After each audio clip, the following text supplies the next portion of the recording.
Hi everyone, I'm Miguel Rivera, and this is Real Talk with Miguel Rivera.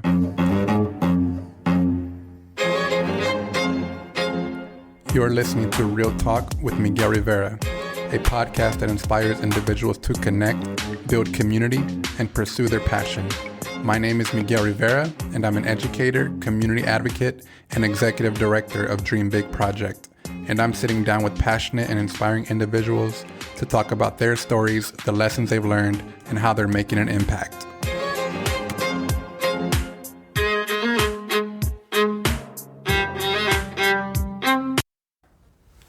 Hello everyone, welcome to episode 10 of Real Talk with Miguel Rivera. I am your host, Miguel Rivera. I have a very special person in front of me here today. Her name is Jessica Brito. Jessica is a licensed clinical social worker that provides services for individuals in the Hispanic community. Jessica is the owner of Take Control Therapeutic Services, where she helps her clients find balance between two worlds, manage and regulate their emotions, heal from trauma and pain, and find their purpose. If you or someone you know is in need of professional therapeutic services, please reach out to Jessica at takecontroltherapy.com. Jessica, thank you so much for being on the podcast. Welcome. Thank you for having me. Excited to have this conversation. Yes, I'm very excited to have this conversation. I feel like there are a ton of things that we can talk about, right? Definitely, yeah. I think right away what comes to mind, what I'm interested in talking about, I mean, there's a lot of things that come to mind. But one thing I really want to talk about, because I don't think it's talked about enough.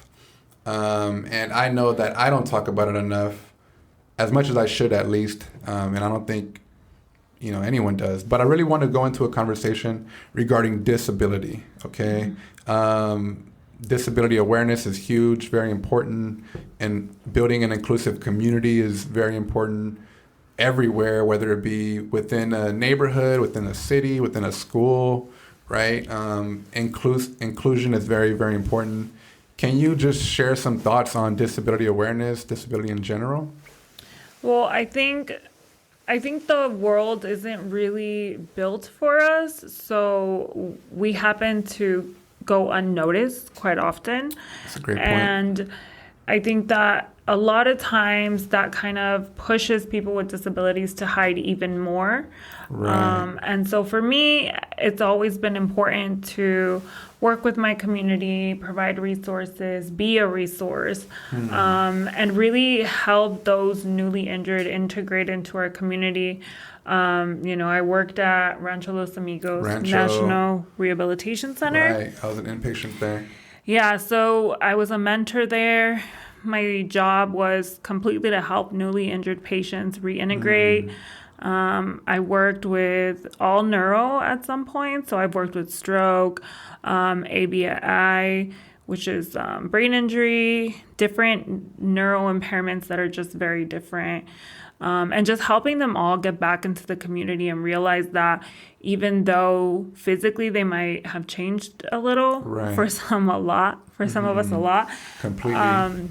Helping them reintegrate themselves into the community, be advocates for themselves, and really educate the world on our population. Right. Yeah. I think that's a great point. And, to add to that, I think, you said helping them reintegrate, which is key because it's not easy to make that transition back into this world, right? This world that prioritizes able-bodied individuals. So can you talk more about the difficulty of that transition for newly injured individuals, maybe the people you've worked with? So for me, I became a therapist to really help with that process because it's a very rare process, especially acquired disabilities. Right. So there's a difference between congenital, where you're born with a disability, and acquired disability.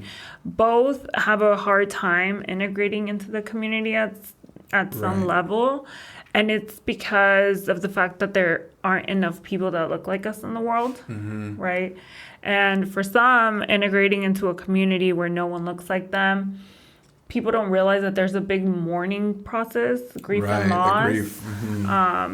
you woke up in a new body sometimes and your life is completely altered. So you are in a grief and loss process where you have to learn to mourn a lot of what you've lost. Right, because that's a part of the process. Yeah. And if you don't do that, it could remain difficult emotionally, like on every level almost. Totally. I think for me, when I was newly injured, my everything changed, and I'm sure you can relate to that. So I think what you're doing in the field, at your practice, with the volunteer work that you've done in the past, and just your passion overall, from what I've seen online and speaking with you prior to recording the podcast, I think you're doing great work. So I really want to talk more about that, go deep into that, because I think people need to hear it. People need to know that these resources are out there, and that individuals who look like you and I and what we do, like anything is possible, right? Yeah. Just really sending that message that can be empowering to so many people. So I'm really excited to have you on for that. Thank you. Yeah, I mean, I think that the more we put ourselves out there, and I do still volunteer for Triumph Foundation, right. So I still work with newly injured patients. Group, right? I run a support group once a month, and it's interesting because even the way my support group happened was like, oh, no one thought about it. Before I started working full time, I had time to go to like rugby games and to go to different events that had to do with our community, and I was very active that way. And then going to support groups and being involved in our community was big for me. Then I started working full time, and I don't even work. I work in a medical clinic where I was the only one in a chair. And then, I start my private practice, I'm the only one in a chair. So I was like, I can't go to any of these things because they're on the daytime. Like, does no one else with a disability have a job? That's a great point. So, so working with Triumph, I was speaking to Andrew, the founder of Triumph, and Triumph is an organization that helps with resources and community outreach. They helped me, at least introduce me to mobility professionals who helped me get my new chair. And I forget his name, from the Triumph Foundation. He basically fitted me, measured me, and helped me out with that whole process. So Triumph definitely is a great organization, and they're doing great things. And if you're someone who needs some resources, definitely reach out to them, right? Definitely. And I said, Andrew, am I the only one that works? Yeah, same thing. And so me too. So I started my support group at night. So I'm the only one that runs an evening group. It's at 6:30. And the focus was to give individuals who work all day the opportunity to have a place to go and still be with their community, because I say that the bulk of the people that I interact with are able-bodied. Exactly, right? Yep. And, for as much as I would love them to understand a lot of the ins and outs of what goes on with my world, right. They just don't, right? Right. And so I like being in those spaces where I can make a comment about being stuck because I couldn't get over a hole, or, my ramp broke when I had my van, or whatever it may be. Right. But conversations that are just not going to be had with able-bodied community. That's a great point that you bring up. That reminds me of when I coached football. I was a high school football coach last season, prior to the pandemic, the season before that.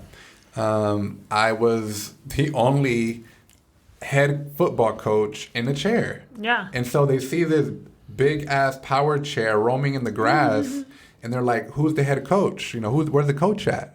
And I'm like, "Yo, I'm right here." And I get these looks and stares, and I'm like, "Yeah, boss. Like, I'm the head coach. What's up?" So those messages, that representation, is huge, because you never know who's watching. Yeah. And you never know whether that person who's watching has a disability or not, right? Think about the impact and the when they see that, they're just like, what now? Now they have a different understanding of a person with a disability. Yeah, and I feel like even That's a good point, because there are people who have disabilities we can't see. Exactly. And they feel so like they can't talk to people.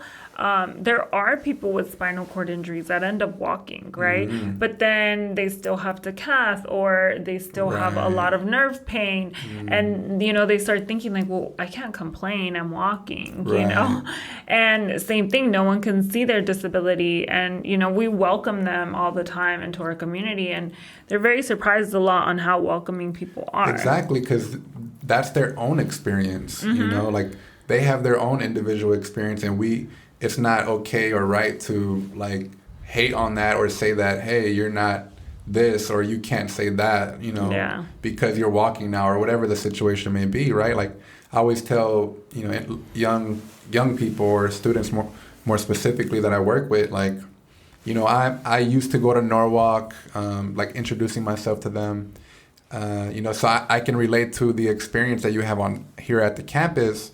However, I understand that your experience now is different than mine. Mm-hmm. So, it's not the same. Yeah. So that the point is that it's not the same experience because I've gone through a similar process than someone else. Like you still have your own experience, and I still have my own. And I think that's really important to just be mindful of, because when you are mindful of that, then you're more considerate, then you start thinking, you're more selfless in a sense. Yeah, and I think part of being inclusive is that we accept people with disabilities, without disabilities, that the world just has more visibility of all abilities, I think. The bulk of my patients are able-bodied, and, their struggles are their struggles. And Exactly. to me, I respect them, and it doesn't matter what your ability is, but representation does help, especially in the media, right? Like definitely, because that's another big issue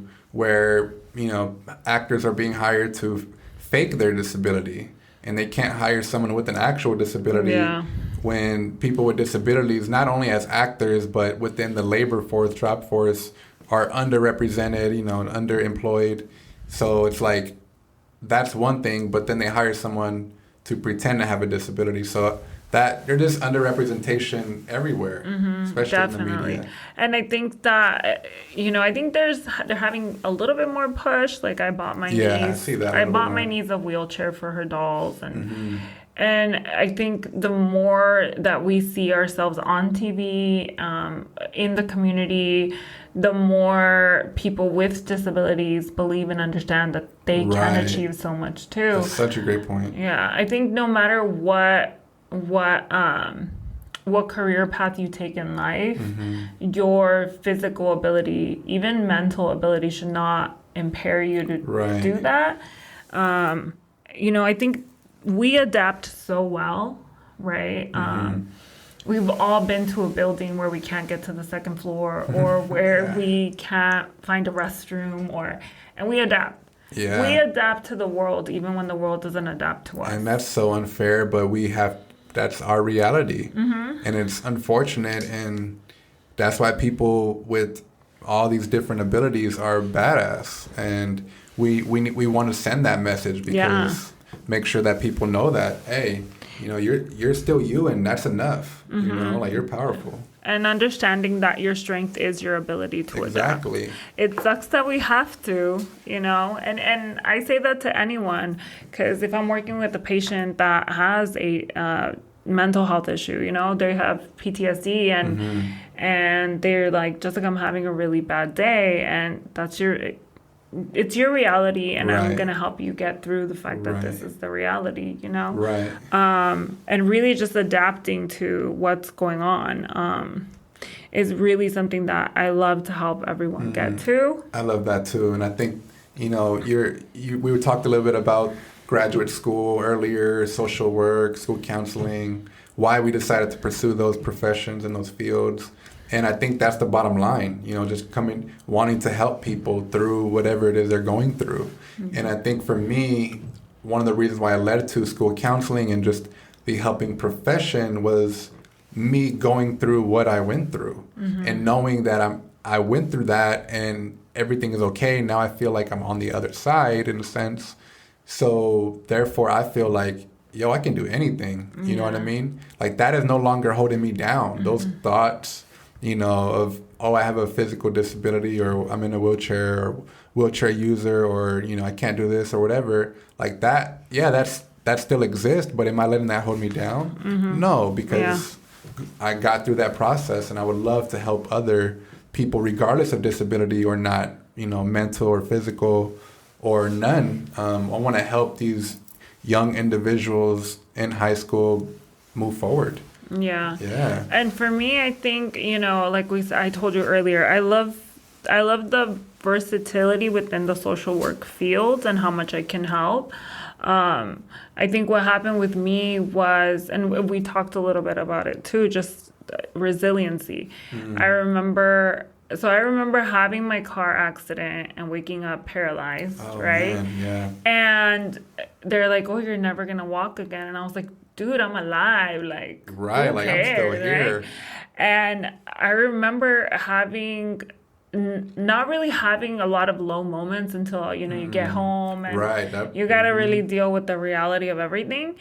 But I remember that I would have like lows here and there. And then when I went back to school, because I was already at Cal State Fullerton. And so 2 years after my injury, after like working really hard to get as independent as possible, same Right. thing that you said. Exactly. Once I had gotten over that hurdle, I realized that I didn't have the easiest childhood. You know, I got pregnant at 16. So like my whole life I had always been fighting to move forward, get better. That's a right? great point, yeah. And so I remember being I was like, I need to understand how some people can push themselves so hard. Like, what is it? Like, how, when people would ask me, like, I smiled all the time. I was happy all the time. And they were like, how are you so okay? Like, Yeah. And so then I started saying, like, how am I so okay, you know? And I was like, I need to understand the brain more. So I went back to get my psychology degree. And I was in, I think, a social psychology class. And the professor was explaining resiliency. And he was saying how when resiliency is established in the brain, no matter how hard your life is, you will get through anything. And it was crazy to me. He said that if you were in a, let's say, underprivileged school, and there's a child that no one believes in him, and one teacher tells him he's going to make it, he will. And it's because of resiliency. And I was like, wow. Oh my God. I was like, I'm a resilient person. That's me. I was like, that's me. And then that's kind of the thing that drove me. Like, I was like, my goal and my purpose is to help everyone find theirs. Right. I love that. If I can be the one person that tells you you're going to make it, we're good. We made it. Exactly. We're doing this. Yeah. And that's another great point just about resiliency. I think that reminded me of, you know, a lot of the times I talk this to people who are just not feeling themselves, right? Let's just call it that. And one of the things that I always find that is helpful to them as a counselor in this helping profession, one thing that always comes to mind and one thing I always say to them is like, you know, I care about you. You know, I care about your future. You know, we're meeting here, we're having this conversation because I care about you and I care about what you're up to and what your future looks like. So just little things like that, you know, is like, oh, shoot, someone cares about me, you know, and who knows if they get that at home or not, you know, or whatever it may be. So I find little things like that make a huge difference in people's lives. So that's powerful. And we can plant the seed. Exactly. You know, planting those seeds. When they grow, it's so amazing, you know? So amazing. Yeah. Going back to when you talked about the groups that you lead with the Triumph Foundation, the individuals in those groups, what are their responses like when you talk to them about, yo, like, you know, you can do this, or you kind of share a little bit about what their responses are like to the conversations that you bring up? Well, I think, so I do groups, and it's support groups, right? So to them, I think if you're newly injured and coming into these groups, you need a place to vent. Okay. But not just venting empty, because, you know, when you get home and you're having this issue, right? And you're bouncing ideas off of an able-bodied person to how you're going to be able to do it. Great point. Yeah. It's like, they don't know. Exactly. They have no clue. They don't. So, even though they feel like they do and they think they do. Yeah, and so and it's we want such them to, but yeah, it's such a beautiful community because right away we're like, are you doing this? Are you doing this? Right. You can do it like this. You can do it like so that. Many answers. And they're just like, I can do all that? Like, what? Have you tried this catheter? Have you tried this system? Have you tried transferring this way, that way? And I always remember like suffering and like being in tears trying to cath or trying to be independent and it was crazy how it wasn't that I had to do it. It's you have to find the perfect setup for everything. That's so true. Right? And I told myself, any day I meet a woman in a chair, I'm going to teach them. Like, and I tell everyone in my support groups, we've been through it, so you don't have to. I love that. Right. That's a great point to make in front of people who may need to hear that or don't know like what the process is like. I know when I got injured, it was just like, yo, my life is over. Like there ain't no doing anything for me anymore. I think when I met you, you were pretty newly injured. Yeah, I think we met at Goodwill. Yeah, and I was like, are you driving? I'll send you resources. Yeah. You can drive. I'll send you. I remember that. That's so. I remember I don't remember exactly when we first met, but I remember seeing you at the gym at Goodwill, and I was like, damn, she's putting in work. I think you were on a leg press machine. Probably. Yeah, I was like, she's on a leg press machine, she's putting in work. Okay, I need to get on her level. Yeah. And so that's how, when we first met, we didn't ever get to bond as what we're doing now, but I'm really glad we got to this point. Yeah. But so that's another good point. Facilities that are catered to, especially gyms, that are catered to individuals with different abilities, because there's so many different like adaptive devices and gym equipment. So one thing prior to my injury, I loved working out. I loved going to the gym. I was very active, sports, outdoors, whatever. And so afterwards, I'm like, dang, I'm not going to be able to go to the gym or work out and, be as active as I was. So when I discovered Goodwill, it was just like, oh, this is a spot. Like, I love it here. It was just like a legit gym. Yeah, it's a crazy thing. So Goodwill is a fully adapted gym, right? But it's only in Santa Ana, and right now it's actually closed. So only in Santa Ana and it's closed. But it was crazy too because once I started working full time and being, I worked out like crazy before that, right? And I was like, I'm going to go to 24 hour. Like, I don't care, And I started going to 24-hour fitness, and it's crazy how, like, people look at you like you're an alien. Oh, like, my gosh. What is this person doing here, Yeah. And don't get me wrong. I really believe that if me getting out of my car is going to inspire you to have a better day because you're like, damn, how did she do that, then by all means take it, Yeah. And it's funny because you see people work out harder because they're like, wait, she's working out. Like, oh my gosh, that is so true. I've gotten a lot of comments like saying things similar to that. Like, oh, I seen your video on Instagram and you inspire me working out, and like, okay, cool. Yeah, and I think it's funny because in our community, a lot of times when people get called inspirational, they get very uncomfortable. Just gonna bring that up. And I used to be the same way, and doing a lot of self-reflecting, and I'm like, no, I am inspiring. Like, I am, and we should be proud of that because we're not something you see every day. True. And the more people see what we can accomplish, the more it pushes them. And I don't think they should use us that way, but if it works, it works, know? Right. I mean, if we can help people in that way, naturally, okay, like whatever. Yeah. Take that and run with it. Let's talk a little bit about what it's like transitioning back into work with a disability. I know for me, my first job going back to work was as a substitute teacher.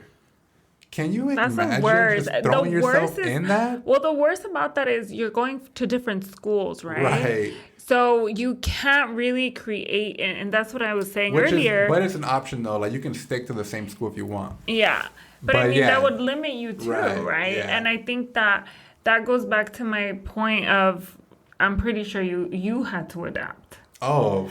Like, and guess what though? I was doing all the adapting for myself. Obviously, Yeah. like nobody Yeah. knew about that. So obviously I had to, hey, I need this, I need that. Sometimes people were like, what? Like, for what? Or didn't understand, like, hey, I'm struggling with, I can't open the bathroom door. So I'm going to need someone to unlock it because the lock is so high. Oh, shit. You know, so things like that, right? So there were so many different things that had to be adapted for me, especially within the classroom. So many desks, the aisles are so small, or you know, the TV, like so many different things. Classroom has a leverage to enter, so I can't get over that. Like, so I need someone to help me over that every single time. Like, so many things, so many different things. Well, so when I started working, the crazy thing is I worked in hospitals. So everything's adapted. Yeah. Right? So I was good with that. And especially because I worked at Rancho where everyone's in a chair. Like, Right. That's like Chair City.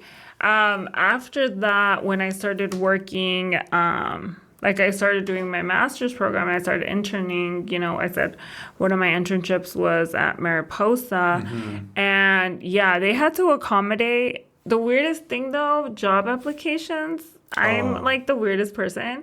Because it says, do you have any limitations? So I always put, I can't reach anything above 4'5", and I'm not going to be lifting anything heavier than 20 pounds. And that's all I put. And then I show up in a chair.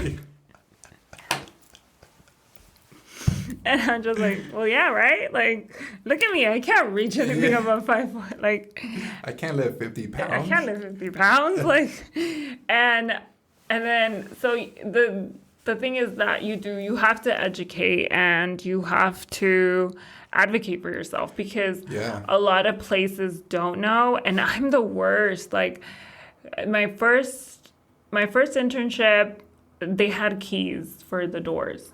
So anytime you had to go into a consultation room, you needed a key. And I was like, hey, I don't do keys unless you blow them up.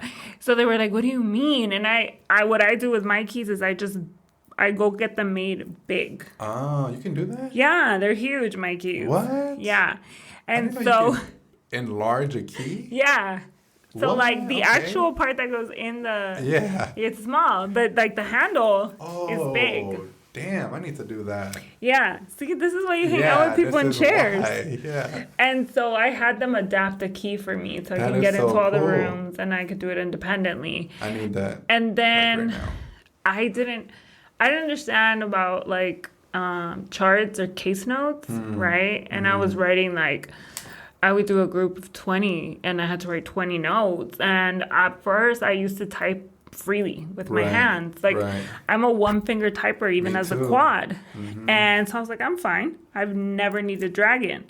Oh my God. And I really had to like have a moment with myself and remind myself just like you're disabled. You're a quad. You need to get the help because sometimes it's not just that we need the help, it's that asking. Like we're like, am I really gonna admit to myself in this moment that I can't do this? Yeah. And it's such a mind part where you're just like, mentally you're like, no, you need the help. And I'm one of those people that I can do everything by myself. Same with me. And so in that moment I was like, oh my God, I actually need this. Like I was working with Department of Rehab and they were like, we'll get you dragon. Like you don't need to pay for anything. And my job was really accommodating, And they didn't question or have a problem providing those accommodations. No. The only thing is that because of HIPAA, a lot of like the actual legal part of doing stuff like putting dragon on a system, the agency needs to do it for you. Oh, okay. So I learned that twice because I got in trouble. But why? So you tried to do it? So at that internship, I didn't. But then once I started working, the place where I was working, they would let you use your laptop at home to continue charting. Oh, that's cool. And I had Dragon. Oh, okay. So I was like, oh, I'm fine. I don't need it. Right. And then... You got in trouble for that? Yeah. Oh. Because my system wasn't HIPAA compliant. Oh. So even within Dragon, there's like a legal version and a medical version. I didn't know that either. Yeah. So you can't just use whatever version you feel like using. And Dragon helps a lot. You use it to this day for everything. Yeah. Okay. Yeah. I tried Dragon once at Cerritos College as a student, and maybe it was just me. Like I didn't install it right, or it was too slow, or I don't know what. But I remember just thinking like, man, this is gonna take longer. Maybe I was just not patient enough to type or write a paper. Rather than me, all right, having that control, typing with one finger. You know what? And over time, I've gotten better at it. And even till this day, I still do it. And I've typed all my research papers. I don't know how I got through that, but For me, my hands... by the glory of God, I got through my that. hands spasm. Oh, okay. So I was developing... Mine rarely do, yeah. So like mine, literally, like I can grip something and break it. Oh, damn. You got a good grip. Yeah, so... Is it because of the spasm? Yeah. Okay. So if I trigger a spasm while I'm grabbing something. But, so it was giving me a lot of arm pains because of the amount of notes I wrote a day. And was it just that one hand or arm? No, it's both. Both, okay. Yeah. And so for my spasms are crazy. And then I still do, like, it depends. Like, if I'm writing a paper, Dragon is easy. Right. But if it's, like, when I'm writing my notes, like, there's a lot of clicking. Right. I just do it myself. And then the actual note part, I use Dragon. That's like, so you like, whatever works for you, you incorporate it in that way. Mm-hmm. I think I just wasn't patient enough. You know, like, when you're trying to install something technology-wise, you're just like... And see, I didn't do any of that. Like, I wouldn't have done that. See? Like, no. I have to do all that myself. No, Department of Rehab does it for you. Man. Again, you need to learn resources. Department of Rehab and I have a very special experience, and we can talk about that because I did reach out to them. I did work with their one of their counselors. Yeah, you can say that, one of their counselors, and basically this was probably like year 5 after I got injured. And I was just like, I'm determined to go find a job. Like, I didn't know where to go. I didn't know how to start. I didn't know who was going to hire me. I didn't know. It's interesting because when I got injured at the age of 18, and then when I finally got back out into the community and looking for jobs, I missed out on like 2 or 3 years of learning how to go about life as an adult after high school, right? So like all my friends are graduating with their bachelor's by the time I'm applying for community college. So I really missed out on, not because of anyone, but besides me, but I really missed out on like, oh, this is how you do this is how you do that. This is how you do this. Like those critical years where you're introduced. And you know what? Honestly, I worked at Rancho's pediatric ward. And it's crazy because I used to see that so much with people that got injured 17, 18 years old. Yeah. For me, I got injured at 21.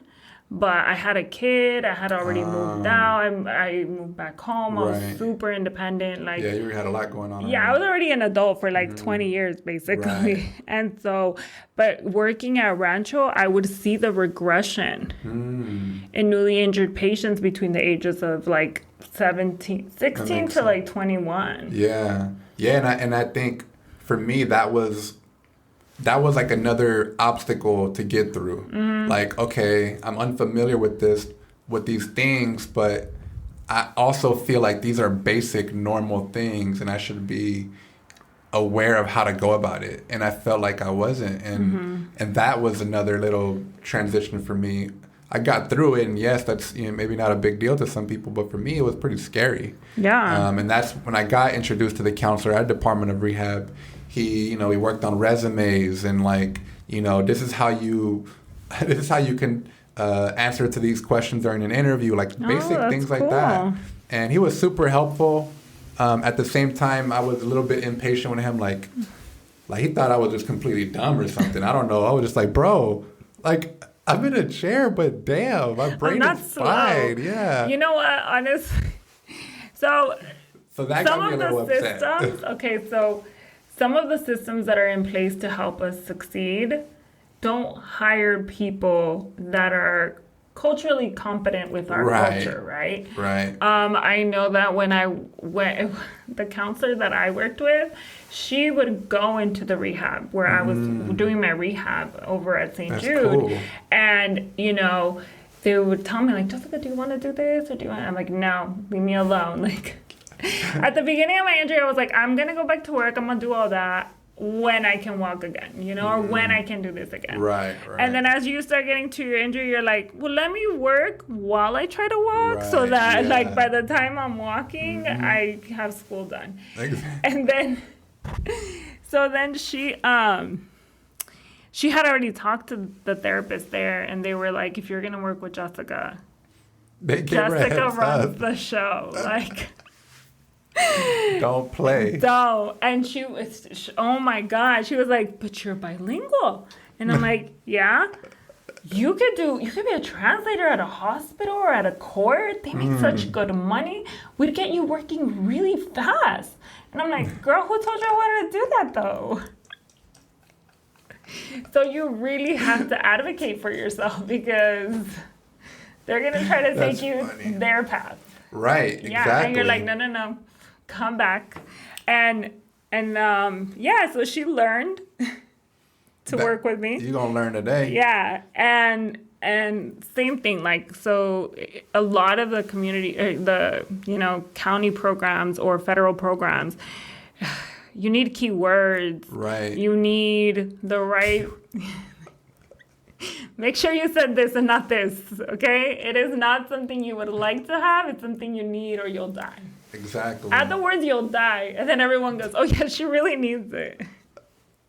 But it's a system. Like, it's a system, and we need to learn to weave and work it. And that's like, we can see that in almost every system or institution, right? Yeah. Just being culturally competent, especially within the disability community, I think there's a big disconnection there. Yeah, and I think everyone has this idea that they want to help, but then when they start working with our community, you know, they feel that, does she really want a job? Because if she wanted a job, she would just do what we gave her. Oh, right? My gosh. Like, you should feel privileged that you can still work. And it's like, no, I still have the right to dream. I still have the right to pursue my goals.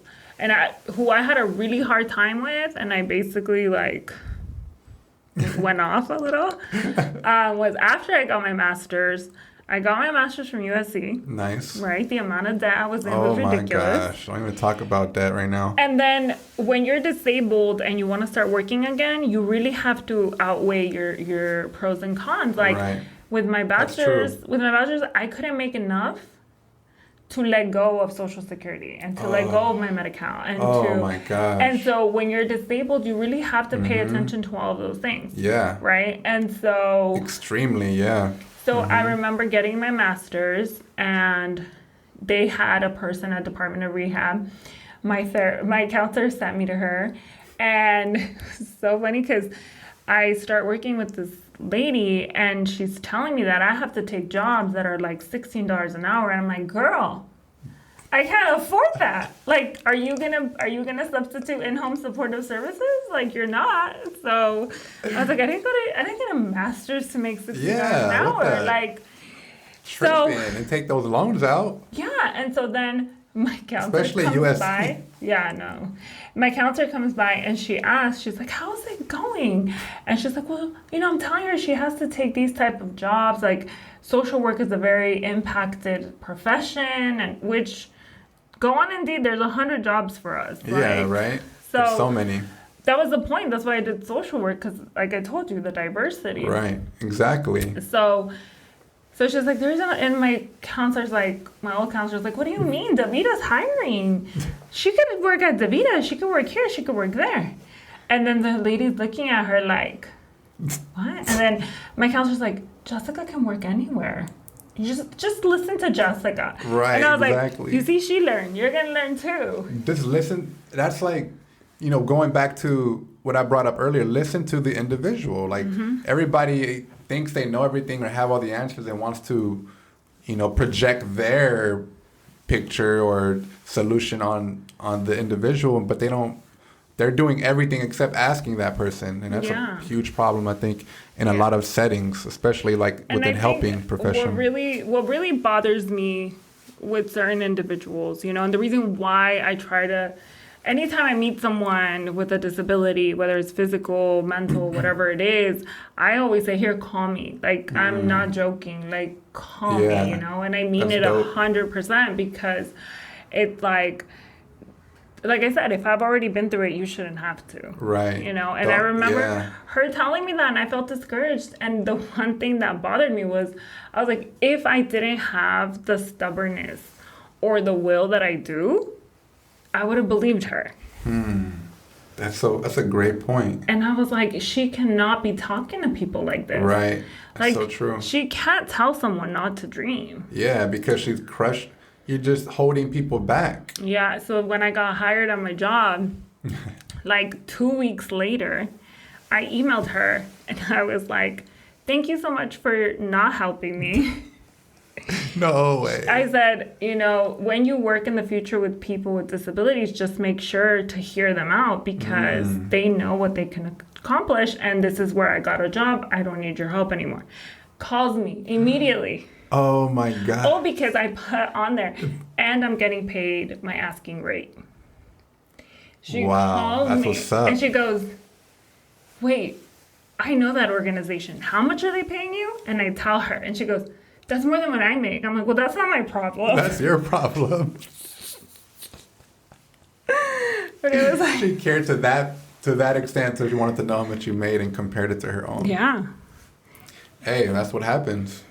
And I think, like... telling people to do certain things instead of really looking at herself, Yeah. And so, I mean, every system is going to have push that you need to get through. And I tell people, like, if you're not good with advocating for yourself, like, hit me up. Right. And I think... be open to reaching out to people and talking to people and communicating. And I always tell people too, like asking questions, asking for help is courageous. Like that's a courageous thing. And originally, and I'll admit, I used to associate that as a weakness. Yeah. Right. Like, oh, I don't need help, or, you don't want to ask a question because you're shy or embarrassed. Like, nah, fuck that. I'm going to what's funny, too, is that, we get sold a lot this idea of networking, right? And you don't realize that when people are talking about networking, they're telling you these are the people you can ask help to. Yeah. Because at this point in my life, I'm like, who do I know? Where do I have pull? How can I get a hookup? Like, exactly. And that's what really successful people do, but they call it networking. They're not that's saying super important. Yeah, they're not saying I couldn't get it done, so I had to call a friend and get their help. Right, it's networking. It's networking. That's what it's exactly. And I think a lot of people think that asking for help is weak. Asking questions or maybe, hey, can you help me out with, or can you write me a letter of recommendation, give me a job or this and that. Networking, do it. That is, that really, people take advantage of that. Take advantage of the resources that are there. So anyone, if you need anything, take advantage. I'm here. Hit up Jessica. She's here. Jess, so I asked you questions. One of the questions that I asked you was, what are you currently up to? We talked a little bit about that already, and you had provided me the answer with, I am raising my 10-year-old, working in a federally funded medical clinic as a behavioral health clinician. I run a private practice. I am an ambassador for the Triad Foundation we talked a little bit about earlier, helping newly invited SCI, spinal cord injury individuals. Volunteer for Immigrant Rising, providing pro bono mental health services to DCA recipients and advocating for mental health services. Wow. We didn't even touch up on some of this. Can we talk a little bit about the pro bono mental health services that you're involved in? So So I have my private practice. Right. Take control therapy. Take control therapy. And in my private practice, I only do cash based. Okay. I haven't enrolled in insurance companies, and the reason why is because I work way too damn much to do the paperwork. It sounds like it. Yeah. So in April, I should be getting more to that, but I wanted to help, right? Like I don't want to be solely this person where, it's just about the cash. And when everything was going on with COVID at the beginning, I was like, I need to help. And I'm registered in it's called Latinx therapy. Oh, okay, yeah. They have an Instagram account, right? Yeah. So I work. I'm on their registry, so I do a lot of their not classes, but consultations or just talks, like in whatever. representation with Latinx or like. No, like they offer a lot of things, and I'm one of their members. Got it.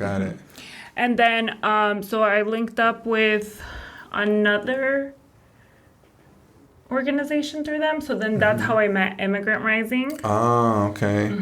Nice. And they're I think they're up north. So the cool thing about COVID is it has allowed me to work with clients throughout California. I love that. Through Zoom, is that what you're using? Or what are you using? Well, I don't use Zoom. I use a HIPAA compliant program. Right. But so they have they work with DACA recipients, first generation college students. DACA. Okay, DACA recipients. Got it. And then so they work with high school students, like helping them become more exposed that are the ones that are gonna be first generation Latinx. And they do pro bono work for them. So I registered and I signed up to be one of their providers. And you were doing that online? Yeah. That's cool. That's really cool. It's not bad. So... was this individual? Therapy, yeah. Okay. And during these sessions, did they have their screens on? Their video cameras? Yes. Okay. I'm not doing therapy with a school. Okay, that's a lie. I do have one kid that doesn't like showing her face. Right. That's okay. She's comfortable. Real. Okay. That one I actually know in person, though. She came into an in-person session first, so she could meet me. Okay, that's cool. And then she's like, okay, I'll do therapy with you, but I don't want to show my face on the So I'm like, okay, whatever works for all right, I already seen you, but okay. Yeah. That's cool. So how long have you been doing that with Immigrant Rising now? Probably since June. And I don't do too many. I do like one case per week. Okay. Do you like the experience of doing it online versus? I'm sure in person is always better. I like it in person better, but what's your experience like with that? So I work at a medical clinic Monday through Friday. And there the bulk of my patients are like immigrants. So they're monolinguistic, their education level, they're not tech savvy. So we do services over the phone. Oh, so you don't even have a camera. It's horrible. Oh my gosh. And the really interesting part though, I love it, is when my patients are like, no, pero me ha ayudado tanto. They're like, you've helped me so much. And I'm like, well, I'm glad, because I didn't know this was working. I was like, well, I'm sure. You're like, all right, cool, because I wasn't sure. And they'll tell me, they're like, hopefully one day we'll meet. I really would like to meet you. And I'm like, yeah, of course. They're like, you changed my life, and I don't even know what you look like. The good thing is, the ones that are tech savvy are Googling me. Nice. So they know who they're talking to, but I don't know who I'm talking to. And then, so if I compare phone to virtual is better. But yeah, I prefer in person, of course. Yeah, in person, virtual, and then phone is like the last option, only if you have to. And we talked about earlier the power of CBT, and it's my favorite intervention. And so a lot of my research was on the most effective treatment for individuals who are disabled, and CBT. And CBT was at the top? Yeah, and the best type of intervention to do over the phone is CBT. CBT, right. I like to do throw in some motivational interviewing. Oh, definitely. I mean, I Which do. is like naturally, I feel like I'm a incorporated. very eclectic therapist, so I do a lot of acceptance and commitment, and nice. I do. For trauma, I have a certification on cognitive processing therapy. Nice. I do some art. I do just a little bit of everything. Art therapy is dope. My research paper, I was looking that up, and I was like, oh, this is dope. Yeah. There's people that just can't express what they feel verbally. Right. So it just makes more sense. It makes it way more easier. Yeah, I had one kid, she would bring me in a playlist so I could figure out how she was that week. Really? What? Yeah. Like a music playlist? Yeah. And she just plays Spotify. Really? Yeah. So how would she like during the session? Yeah. Oh, what? Yeah. So she would talk about, I'm feeling, this song makes me feel like this, Yeah. or. And then okay. I challenge them. I print out the lyrics, and then I'm like, we listen to the song, and they're underlining why and justifying. Wow, that's good. Yeah. I like that. Yeah, and so That's if I'm really trying to change their mood, then I say, okay, so what kind of music can we listen to Right. when we need to be more, when we are down? Like, Right. is this really the music you want to be listening to, or what else can we listen to? Exactly. Like, what are some better options during this time? Yeah. I'm sure they're like all over that, like kind of thinking about, oh, what are some better options? Since they're so, in tune with music. Yeah. That's really cool. I didn't even think about that. Yeah. That's really cool. I also asked you, what do you think people underestimate about you the most? You said, I think people underestimate my ability to find balance in life. I think we talked a lot about that. Yeah. And why do you think people, obviously. So I think when you like even read like what I do. Read what you what? Like what I do, like, I work a 9 to 5, I work weekends. Yeah, you're doing everything. I have, my son's 15, so, having a teenager and, I volunteer, I co-founded a book club that was cool. We were talking about that. Yeah, so on Instagram, I'm a co-founder of Rita Amigas, and so we do Nice. events there too. Oh, that's cool. And so I'm always doing something, and I think, so I have ADHD, and people always are like, like how like can you balance this, or you must be messing up somewhere, Right. And it's like, no, like I think if you find the right balance for yourself, I teach my clients that it's about a mindful moment. Right, that's true. I don't need you to take 3-hour breaks. But if in 2-minute breaks that you take, you are very mindful in that moment, that's self-care. That's so that will true. get you through the day. Oh my gosh, that is so true. I feel like those, like 3-hour breaks, no, like that's not a productive break. No. But yeah, you're really right on what works for you as far as like that structure, that routine, that schedule, because that's really what's going to allow you to balance so many things, right? Being mindful of, okay, this day I got to do this, and okay, like let me map this day out, and I think not a lot of people take the time to be mindful within that moment and take the time to really think about mapping, scheduling what the routine is like, and how that could be a benefit, right? Like for me, I feel like if I promise my kid that we're gonna chill and watch a movie, I'm in that movie. Like, I'm not thinking about work. I'm not thinking about notes. Great I'm not point. thinking about the next project I'm Right. working on. I think that, be present whatever you're doing in that moment. That's like, if you're gonna have a cheat day, have a cheat day. Yeah. Be present in that moment. Don't just, have a cheat day. Oh, I ate a burger, but I'm gonna eat healthy the rest of the day, and then you're kind of still like, dang, I want a cheat day. Like, have that cheat day. You know, whatever that is, be in tune within that moment. Because if you're watching that movie and thinking about something else, are you really having that break? Are you really, enjoying? So I think that's really powerful. Just being mindful is extremely important. Yeah. And I mean, like, I'm a mom, and, I'm a mom. I run my own business. Like, I just do a lot. And Volunteer, too. I volunteer. And so... Basically changing the world one day at a time. Thank you.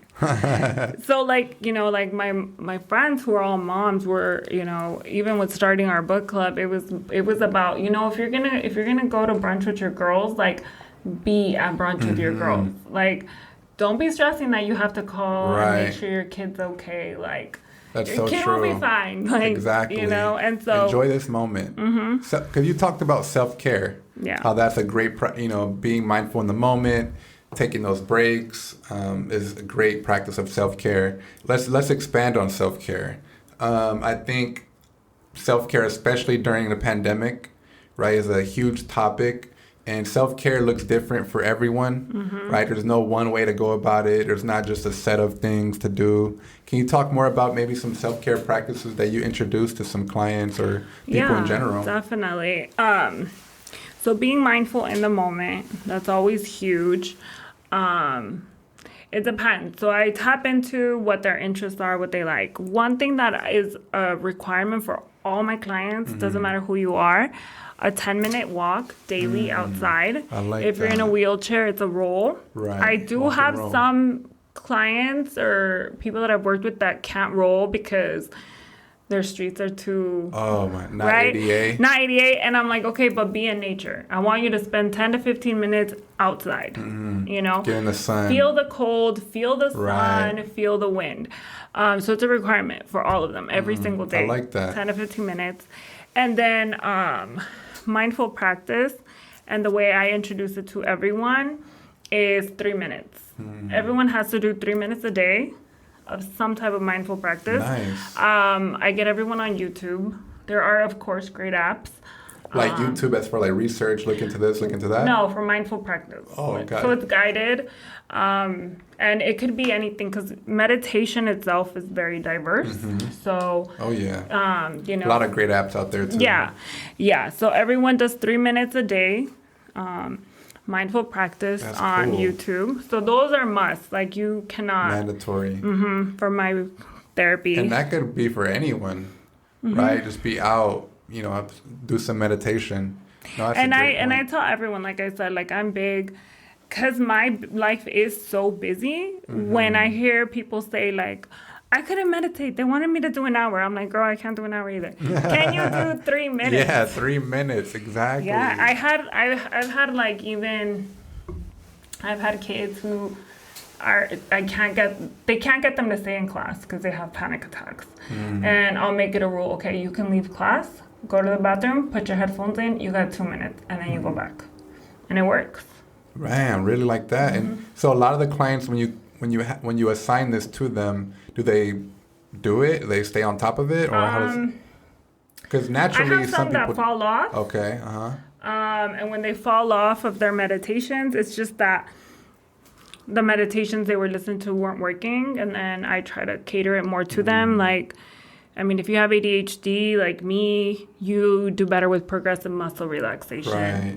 I have one client who's like, well, I'm scared that I can't breathe. I can't do breathing exercises because I get panic. So yeah, there's so many different just scenarios to consider, right? And really tailor those practices to individuals. Yeah, and I do. And then we do sensory work. And then, nice. But the people that fall off, it's awesome because they'll tell me, I'm so stressed. I haven't been doing my meditations, though. I'm like, so what's the first thing you got to do? I'm going to meditate. But, yeah. Simple as that. So what do you have to do then? I got to meditate. Yeah. All right, so let's do it. Yeah. So I also asked you something you do regularly, a practice or a habit that is challenging but totally worth it. You had said, I work out 3 to 4 days weekly, and I definitely struggle to get myself to do it, but I love it. Yeah, I'm actually doing a challenge right now. It's called 75 Hard.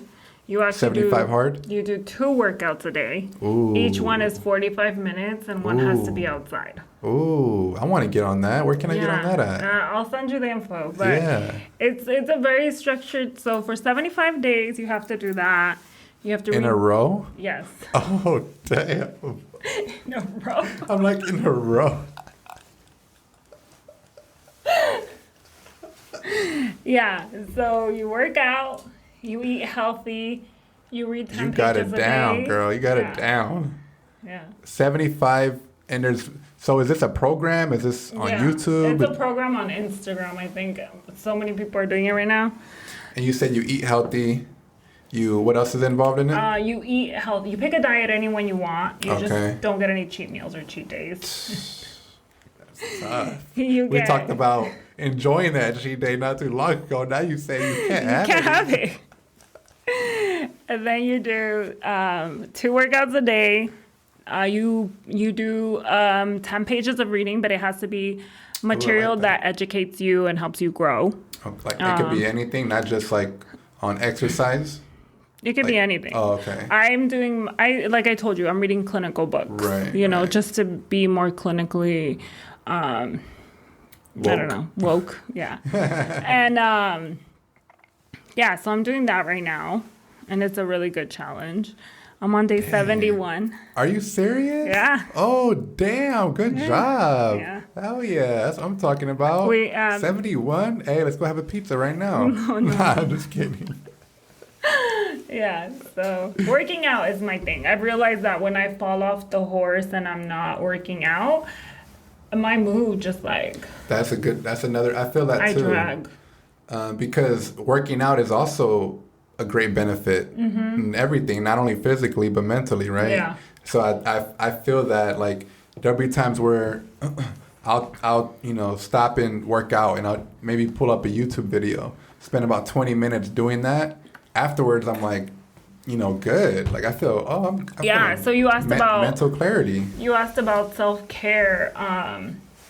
A lot of my groups, you're disabled and you're stuck at home. Like, what do you do? Right. And there's some awesome people like on YouTube. Oh yeah. Adapt to Perform is one. Oh, I've seen that on Instagram. Instagram. So he does really good videos on how to work out at home. There's a couple of people I follow on Instagram. I'm really bad with names. But that one, I don't know. I don't know his name. I have no clue what his name is, but I remember the Adapt to Perform. So yeah, working out I think his name is Ben. Oh, there you go. Someone knew. I think it is. I'm not sure. I'm the worst.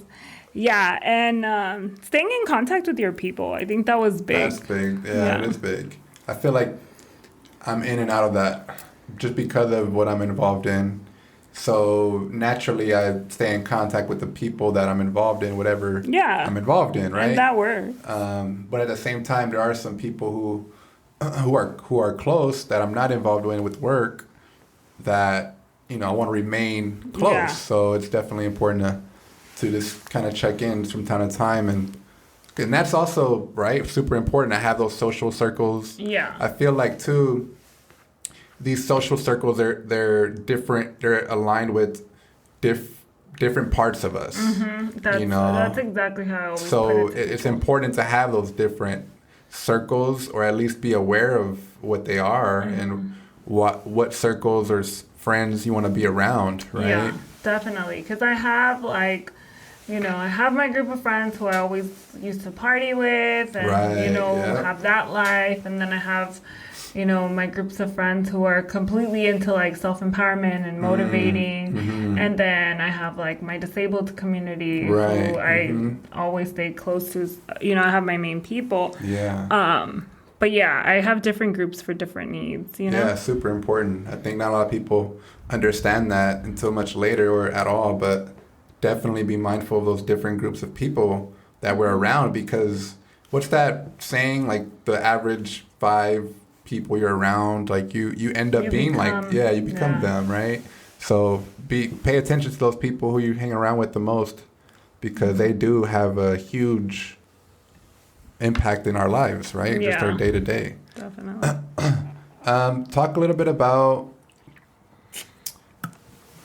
the workouts that you're doing. 75, what is it called? Hard. 75 hard. What workouts are you doing in that program? Well, the program itself, you figure out your workouts. Oh, okay. Yeah. Okay.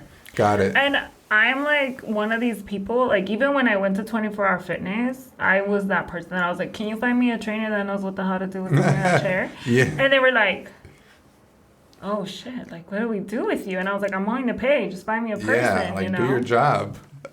And it was cool. They found me one trainer who was an aide at a PT clinic. Nice. And then before him, I had one trainer who had like a bachelor's in biofeedback, like biophysical, all this shit. So when I was like, well, I can't do that. Well, I can't do that. She was like, of course you can't. And I was like, cool. So there's always those people, right? Yeah. And I'm one of those people that I'm going to challenge you to figure it out. So I've had so many trainers throughout my life. Luckily right now I'm training back with my old trainer. Did you ever meet Joey? At Goodwill, right? I'm not there, but I'm still training with him. Oh, that's cool. I remember Joey. Yeah. Yeah, he's super cool. Yeah. So like I've had so many trainers that coming up with workouts wasn't too bad. But finding YouTube videos on people that are working out, it just helps because you get bored. Yeah, it helps a lot. I think that was one thing that I never thought I would be one of those people who would look up a workout on YouTube. Yeah. Until you actually do it and you're like, oh, what? Okay, yeah. Like you can. Same. You know, there's so many workout videos on YouTube. There's this one dude who I just randomly discovered on YouTube. His name is Paul Eugene. And he's not a wheelchair user, but he does wheelchair exercise sitting down. And I cannot help but just crack up during the workout just because of him. You know what's funny, though, is that if you ask them a lot of times when they think wheelchair user, they think like geriatric. Oh, that's so true, You know, like, can a little old lady do this? Like... And he is an older person. So you know what he's trying to teach you. He's trying to teach you not to break your hip. He is, huh? That's what he's doing. Yeah. Paul Eugene, I'm going to have to hit him up and let him know to step his game up. Exactly. Hey, Paul Eugene, if you're listening to this right now, we need to have a talk. We're going to train you. For real. We're going to have a conversation. Get you aligned with the disability community. So how long have you had your practice? So I've had my practice for a year. It was crazy because I opened it the month before the pandemic. Oh, no way. What? Yeah. So I'm a Triumph ambassador. And so I think it was summer of 2019 where I started telling Andrew, because what Triumph Foundation does is they do a back to work grant. Okay. And you can use it to adapt a work you're going to start or to start a business. Like they really advocate for people in the disabled community to be able to, if you can't find a job, create one, you know? That's super important. So I was like, can I apply for this? And he's like, what do you want to do? And I was like, private practice. He's like, yeah, apply. And sure enough, I, did a business plan, did a proposal. That's what were the requirements? Yeah. You have to be very thorough. And then their board reviews it, the board of directors. And yeah, I got it. How much was the grant, if you don't mind? $5,000. Okay. Nice. That helps a lot. Crazy thing is, to start your private practice, you don't even need $5,000. Really? So can you talk more about that? Because eventually I'm going to get to that point and I want to know all about it. Yes. So it's crazy because people don't tell you how easy it is to start a business, especially a private practice. So private practice, you basically just need, you need to decide if you're like sole proprietor or whatever. Okay. And that license or that process is like $300. And then that's like the very beginning, right? And then depending on the city where you want to work, some cities don't even require you to have a license within that city to work as a therapist. Oh, okay. It's not a field where they require it. Santa Ana does, but this one doesn't. Where are you located? In Irvine. Oh, okay. So you live in Santa Ana though, but you because I do my virtual stuff in Santa Ana, I had to apply. Oh, got it. So I have most of my virtual practices there. And then when the pandemic started, I rented an office, and I only used it on weekends. So when the pandemic started, they were really nice. They put a hold on all of our that's super cool. all of our accounts. But then when they started opening it back up, they were like, Jessica, we're never going to open up weekends again. Oh, no way. Because they do deep cleaning. So, okay. Because of COVID. Mm-hmm. So because I do my 9 to 5, I was like, well, I can't. Right. On the weekdays. So then I was doing virtual at that point anyways. Okay. So we just termed my lease. It was great. And then I found another office space because our Latinx community, like I said, they don't like computers. So I kept getting phone calls of people saying, can we see you in person? Can we see you in person? I'm vaccinated. I'm very careful. You know, I work in a medical clinic, so it wasn't that hard of a decision to make. So I found a space where they charge you per session.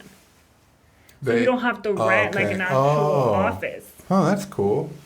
So you basically, it's like as you go type thing. Yeah. And it's considered a membership. So is that space just kind of like a neutral space where anybody comes in and out to use? It's really cool. It's specifically for therapists, the one that I use. Nice. But there's a lot of these centers. So originally the one that I had rented was a center like similar to that. Have you heard of anything like WeShare or WeSpace? WeSpace sounds familiar. So it's this model where if you are like an entrepreneur or you're working in tech and you don't have an actual office. Oh, I think. But you want an office space where you can go sometime. What is that? How much does that cost to rent? Is it kind of pricey? Because that reminds me of, I think it's called. Is it WeWork? Yeah. Okay. Like that, yeah. Kind of like that. They're pretty pricey. Because they're kind of pricey depending on where it's located, right? So the reason why I liked it and the reason why I wanted it was because it comes with these huge conference rooms, and they're all different. I've seen them in the pictures. They're on the beautiful. Website. Yeah. So my intention was to run groups and seminars. Oh, nice. So I was like, perfect. Exactly. You know? So the space that I'm in right now is just for therapists. So each room is a therapy room. Oh, that's And they're cool. really pretty. And then they have the group room. It's not as big as the other place, but it's cool because they have a group room. They have an art room. They had a play room. Cool. Art room?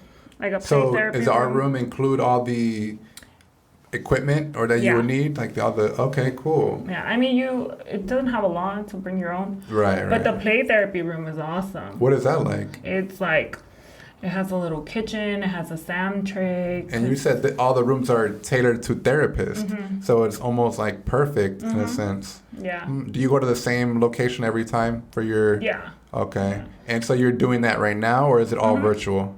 I do half and half. So Half and what half. happened was, with the pandemic, like I told you, I ended up getting clients from all over. Right. Oh, right. So they're not going to be driving. So that they'll remain virtual. Yeah, like I That's have one cool, in though. San Francisco, and I was like, Man, that's cool. well, would you like to come in? Because she, the mom said, you know, she has a disability where it's hard for her to communicate. I was like, oh, let's do it in person. She's like, I'd love to, but we're in San Francisco. I was like, oh. And then for some reason, I think it's because of the Latinx registry, I have a lot in LA. Oh, nice. I think to talk a little bit about, to kind of continue and add to the conversation, the Latinx community and maybe the stigma associated within the community regarding therapy. It's so interesting because working in a medical center, all my clients are Latinos, right? Most of them are señoras y señores that don't speak English. And when their doctor tells them that they need therapy, they show up. Oh, that's interesting. Yeah. They're resistant, and they're like, he says I have anxiety, but I don't. I have stomach problems. And that's... No, you don't. And that's interesting because within the Latinx community, especially with, you know, older folks, moms, dads, or just adults in general,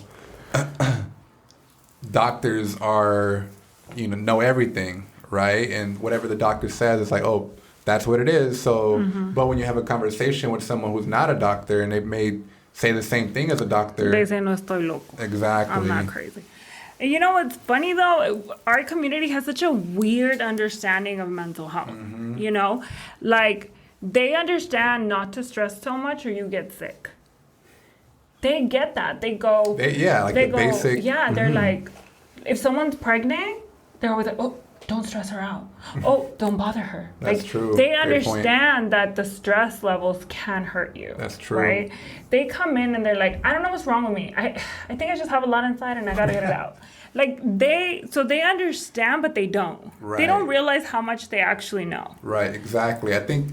So what is that? That's just what? Just lack of understanding, lack of education, not being introduced to this earlier. I think that what mental health is just the formal label of what they already know. Right, exactly. Right.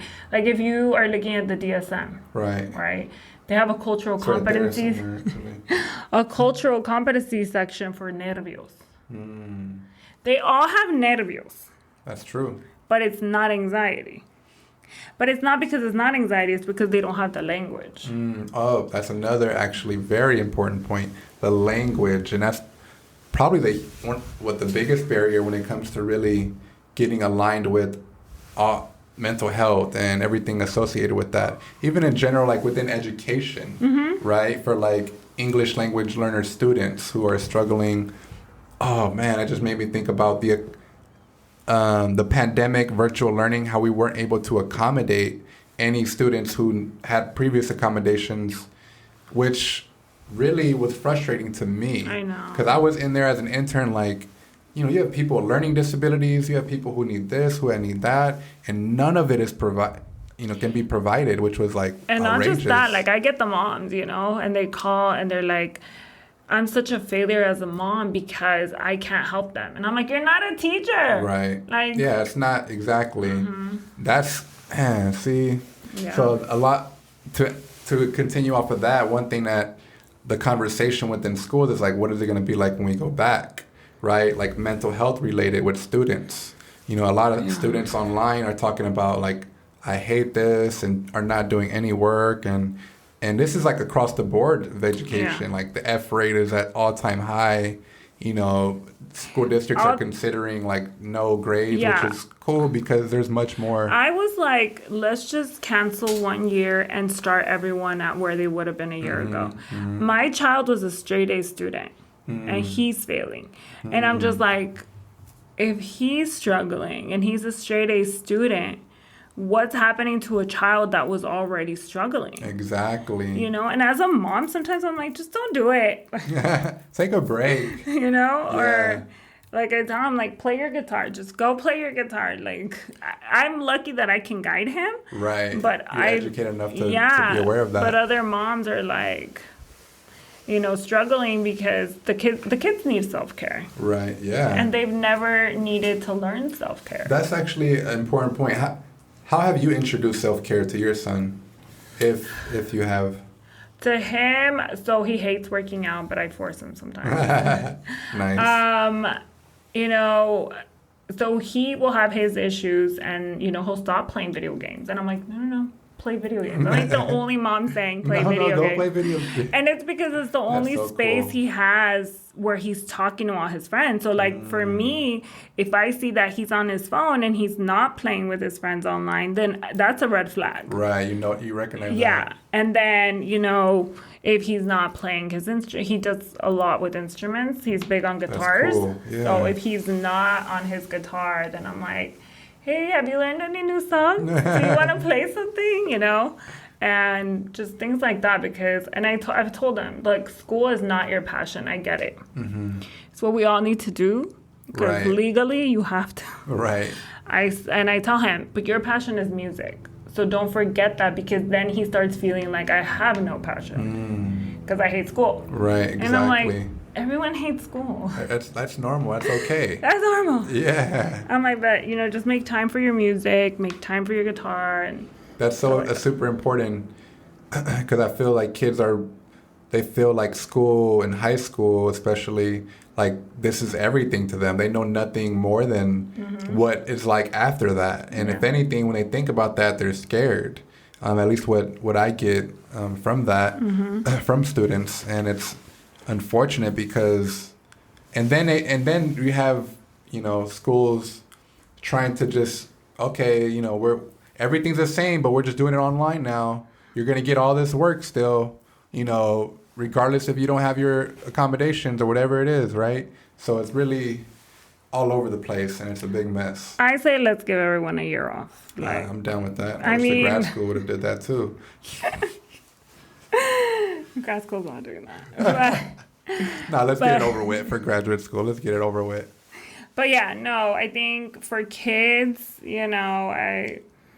I tell moms, cut yourself a break, cut them a break, because I'm telling you, some of my moms can't read, and it's like, you're the teacher now, and they don't speak the language. I was just gonna say that. Yeah, they don't even speak the language. It's just, I know I struggle with everything that I do know, so I know these mothers are struggling too, and I tell them, you're not a teacher. Let his teacher fix it next year exactly when the world opens back up. But yeah, I'm just like, because it is hard, and I'm teaching them to take them out for a walk, because that too, a lot of people are really scared to do even that, to go for a walk. So true. And to some people that's surprising, but no, people and are I scared tell to do them, that. I'm like, look, put on your mask, go for a walk. You see people coming across the street. Like, there's a way to do this cautiously, but please go outside. Your kids are driving you crazy. Super important too. Yeah. So I think helping moms too that I work with, work with the kids, and understand that they're not teachers, because that's been really hard for them. Are the group that you're doing with Triumph Foundation, is that all online or is that in person, or all online? All online too right now. Are there what other is the conversation there associated with disability only and how to transition back into the community, or are there other It's topics? everyday struggles. Oh, okay. Whatever comes up. So the way we guide these groups is we say hello, introduce ourselves. Everyone kind of introduces their disability, like their level of injury. And then whatever the conversation flows, if there is no conversation flowing, then as any facilitator, you're going to bring something to the group. Right. That's right. You have to. It's happened to me because we've done at the beginning of the pandemic, we realized we need a mental health awareness. So we did a Zoom. And it was really cool. It was me and a psychologist, Sarah Brindle. She works at the Long Beach VA. And so we did a presentation for mental health and spinal cord injury. Nice. And it was really cool because, again, Zoom has brought us an opportunity we didn't know we had. Right. So we had people with disabilities from South Carolina, Texas, Arizona. Oh, that is so cool. And in those states, they're very alone. I see that in a Facebook group. A lot of people out in the just throughout the U.S. who are very alone, and they talk about that. A lot of these individuals I see talk about not wanting to live anymore on these platforms. And the thing is that our community in Southern California, we think to ourselves ADA sucks or whatever, this or that. Right. So the research that I found as to why CBT over the phone was important for people with disabilities is because most of those states are not accessible at all. At all. I believe that too. Dang. That and is so they don't have access to their own community. That is terrible. I have a client in downtown LA, and I'm like, you need to go for a push. And he's like, Jessica, I'm going to fall on my ass. Do you know what these streets look like? But, we had a patient come to us from Alabama. Really? And he hadn't even been stretched. So this guy came, and he was curled in the fetal position. Oh, no way. And all the therapist did was work on getting him out of that. Really? What level was he? Or what injury? C6. Oh, C7. my gosh. Yeah. I'm C6. And I stretch 2 or 3 times a day. Well, just within a year, he was independent. Dang. But he was like, Jessica, the roads are dirt. Yeah. The chair they gave me weighed 50 pounds. Damn. Like, they gave him one Oh my catheter. God. Like, What? yeah. Where was this at? Alabama. Oh my gosh. Yeah. That is outrageous. Yeah, we've had patients that have moved out here from like, what is that? Minnesota. Minnesota? Because they couldn't take the snow anymore. Imagine oh my like God. this Let's talk about the pandemic. weather. Yeah, this pandemic. And someone just posted something. Her name is Ashley. She's recently injured, and she's been injured for 2 years. Mm-hmm. And she says how the whole world has now found out what isolation feels like with people with disabilities. Oh my gosh. I've seen something like that. People with disabilities will continue to feel that way. Mm-hmm. Right? And have been feeling that prior to this global pandemic. So for some of these places, you really can't leave your house. Mm-hmm. Imagine if all of snow season you have to be stuck in a house. Oh my good. And that's like something you really can't control when it comes to living in that weather. Oh my God. Speaking of weather and disability, man, do you get super cold or is it just me? It's quads. It's quads. Okay. Yeah. I thought it was a quad thing, but I So wasn't your sure. spinal cord regulates your temperature at your cervical level. Right. That's what I'm. So we're all out of whack. Okay. And then in the summer, we overheat. Yep. Oh my. And me as a football coach, coaching in the summer, I was drenched in water. Yes. That was the only way I was able to get through 4 or 5 hours of summer practice. Yeah. And initially I was like, damn, people are going to just stare at me because I'm freaking drenched. Yes. But I was like, I don't give a damn. And that's You know? so, I think, like we talked about earlier, advocating for yourself or doing what you need. Sometimes we're Right. like, people are going to look at us like we're crazy. Yeah. Like, my patients, they've gotten used to me Yeah. They probably starting to love you now. because I spasm or I adjust like 100 times. Yeah, I I'm do always that too. like lifting there, like, are you okay? Like, Right. They're like, I'm fine. And so now they're used to it, but I've wondered, like, my virtual clients, like, I guess a lot of them have found me online and my wheelchair is very apparent in all my pictures. But I had one and his girlfriend told him, call her. Really? So he didn't know I was disabled. Really? What? Yeah, because it's virtual. Is anything any type of anyone bring anything up excuse me bring up anything to you regarding your disability? I have a lot of like my señoras. They're the ones that do. And to them it's back to the inspirational thing. They're like, I come here and you tell me all these things and I do what you tell me because I think to myself, I need to do what she says because she's the strongest person I've ever seen. And it takes a while. Like, they won't tell me at the beginning, Right. And they're like, I don't want to be rude, but being in the chair is so inspiring. Like, I'm like, I can't complain. I can do this, And you're like, cool, we're done. Like, that's it. You're good You're now. cured. You're cured, just like that. Oh And my then gosh. the kids, every once in a while, will say, what happened to you? All the time. Or they just stare. And that's okay, Yeah. I'd rather people ask and be educated Yeah, exactly. than not. I had one patient who just seeing me was such a challenge for him. He's come a long way. He's amazing now. But Nice. when he finally got the courage, he was like, I won't lie to you. I saw her in the chair and I was like, does she really know her stuff? Damn. Oh my goodness. But he was one of those men that even the fact that I was a woman was a lot for him. Oh, okay. But he had worked with therapists before. He's like, I can get over the woman part, but then I saw the chair and I was like, I'm not sure about you. Right. There was even more stuff to think about for him. And That's now it's interesting. like he refuses to see anyone else. Yeah, now he's like, thank you. He's like, no, I won't go to any new therapist. That you're the greatest. Yeah. That's awesome, though.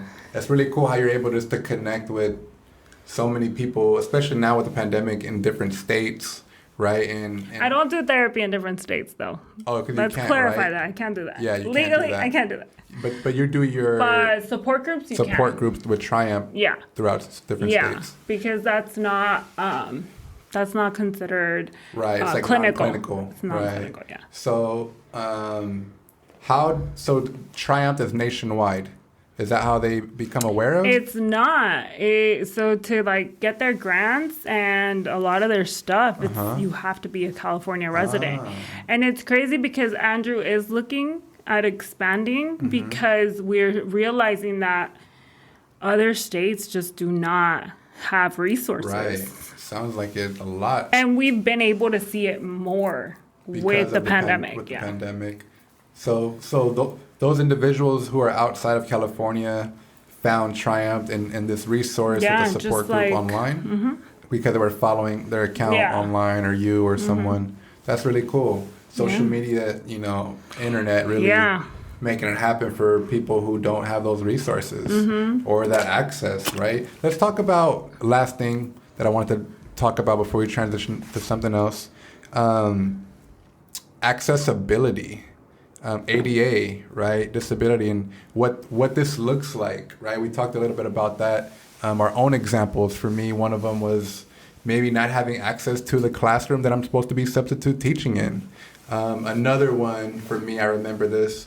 I forgot to bring it up earlier, but when I was assigned to sub at a class at a particular school, go to this school, no ramp to enter the school, only steps. Not even in the front door, the back door. I pull up to the parking lot and I ask this lady who's in charge of opening the gate for people. And so I say, hey, what's the best way for me to get into the school? Because there's no ramp at the entrance. So I'm thinking maybe in the back. And she's like, she didn't know. And so basically she says to call the principal to arrange something. And he's like, oh, didn't even know I was there to sub. I don't know how that didn't get communicated in the message, but she radioed the principal or whoever and basically ended up telling me, have him call me so we can arrange an appointment to work this out. And I was like, what? Yeah, and you know what is really sad about that one is my son, his school is a private school, and so it had no accessibility either. I would get in through the delivery. Okay. Oh, okay. They had things for there. But just by my son being there, they put a ramp at the front of the school and they created an accessible restroom because it wasn't. They had none. And what one of the moms was saying was like, what happens if there's a child in a wheelchair? Like, are you just denying him to come to school here? Yeah. And so I think sometimes it sucks that we have to go through things like that, but we bring awareness. Right, yeah. Right? Even those moments where we don't have that access, it's still bringing that awareness. Like, hey, you can have a child who might need this access. Yeah, that's a great point. And so maybe the next kid who shows up in a wheelchair doesn't have to go through that. Because can you imagine a little kid gets there, there's no accessibility, he's like, I am different.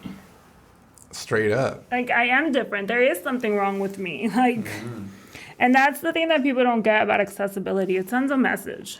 Yeah, huge. And I think, like I said, with that woman that told me, like, oh, you have to settle for this job. I am settling for nothing. I never have and I never will. But love that. Other people that have a harder time, right, using their voice or advocating for themselves, lack of accessibility tells them you are different. You must settle. That's true. And really depending on how you interpret that and how you take it. Yeah. And really what really gets me is legally, buildings have to find a way for it to be accessible. Right. That does not mean the building has to be accessible, right? So I heard one story where someone showed up to a place and they only had stairs. And then he was like, well, this isn't accessible. And they're like, oh, the bouncer can carry you. Oh, my God. And that makes it legal. What? Really? You deny the accessibility. Wow. Yeah. I did not know that. And that's the hard part. And I feel like I can still sometimes justify like historic buildings or old buildings, because the craziest thing is that the place where ADA law is followed the least is in government agencies. Yeah. Because they're old buildings. And that's interesting too, because I don't know if you've heard of Capitol Crawl. In DC, at the Capitol, basically the reason why ADA was even like signed to begin with was because of that. So you have people with disabilities literally crawling up the Capitol steps because they had no access to get up there. Yeah, and the thing is that even when they signed the ADA law, historic buildings were protected. Really? They were grandfathered. Wow. They were not required to change. Doesn't that like any building prior to 1990, I Doesn't think, have to. right. But then the annoying thing is that I always see it as, if you just made a new building accessible, wouldn't that save you these issues? But even then, it's not legally required. Wow. That's incredible and unfortunate at the same time. Yeah. So there's definitely, earlier we talked about there's been a lot of progress with disability representation in the media and dolls and different things. However, we're still a long way from And that. what I say is like, because when I was studying ADA law, the big thing that was argued is we're consumers, right? And it's like, if I can't get into a store, you just lost a buyer. Yep. And so I Great feel point. like one thing that I always say with businesses and just the world in general, it's like, we want to work. We want to buy things. We want to be just like everyone else. Yep. Like, don't you want my money? Yep. You know? And so I think that's a big thing where they're losing consumers too. And I feel like a lot of the reasons, at least what I hear is, it cost more. Yeah, but you should have built it originally. Right, exactly. You should have built it that way originally. Which, at the same time, I don't give a damn if it costs more. And the thing, You better do something. One thing that does bother me that I wish changed, and who knows, maybe one day we'll do something about it, but that the ADA law kind of encourages people, right? But let's say it is too expensive. Fine, I got you. You're right. Right. Why is there no government funding to help? Exactly. Like, why is there no incentive, right? You suggesting it happens is not going to do shit. Right, exactly. You know, like, and that's the, like, I found when I was doing the licensing for my city, it did have a section where if you need resources and stuff like that for accessibility. That's good. But I've talked to ADA lawyers. I had them come and present for one of my groups. Nice. And she was like, a lot of cities don't provide funding. What? They're not even considering that, if anything. That's terrible. Yeah, there isn't resources for businesses. That's ridiculous. And then for equipment or certain things that you have to pay for and that's needed because of the disability, the cost of it is outrageous. Well, the crazy thing Like what? The crazy thing First is of all, I that- can't even get a job or whatever, right? Like the reasoning behind that. Now you're telling me this eating device that's going to help me eat cost $300. And it's just a spoon that they put a little handle on. And it was so funny because when I was going through Department of Rehab, that's one thing the counselor said. She's like, it's so nice that technology is advancing because if touchscreens weren't for everyone and only for disabilities, they'd be millions of dollars. Oh my God. And it's true. Yeah. Right? Oh my gosh. This was your counselor from the Department of Rehab, right? Mm-hmm. She sounds like an interesting person. Oh, I loved her. Jessica, so I want to transition into rapid fire questions. Are you ready for that? How does this work? Prior to that, and I'll go ahead and explain it. Okay. Can you share with people where they can find you, where they can maybe benefit from your therapeutic services at Take Control Therapy? Maybe a little bit about everything where they can find you. So I try to stay active on Instagram and Facebook, posting either content about mental health or just strategies. And I try to stay as active as possible. So at Take Control Therapy on Instagram Nice. and Facebook. You can always also find my website at takecontroltherapy.com. Nice. And I am registered with Psychology Today. So if anyone wants to verify like my credentials and just learn a little bit about what I do therapy wise. And then I'm also registered through Latinx Registry. Nice. And there I'm registered for individual therapy groups and also any speaking engagements or anything like that. There we go. Yeah. So you heard it, people. I would want to encourage every single one of you to get in touch with Jessica. She's amazing. She's a superhero, clearly, right, after everything we talked about. So, Jess, thank you again for being on the podcast. Let's begin rapid fire questions. I have a set of questions. I'm not going to tell you how many. I'm just going to throw them out there and just answer them first thing that comes to mind.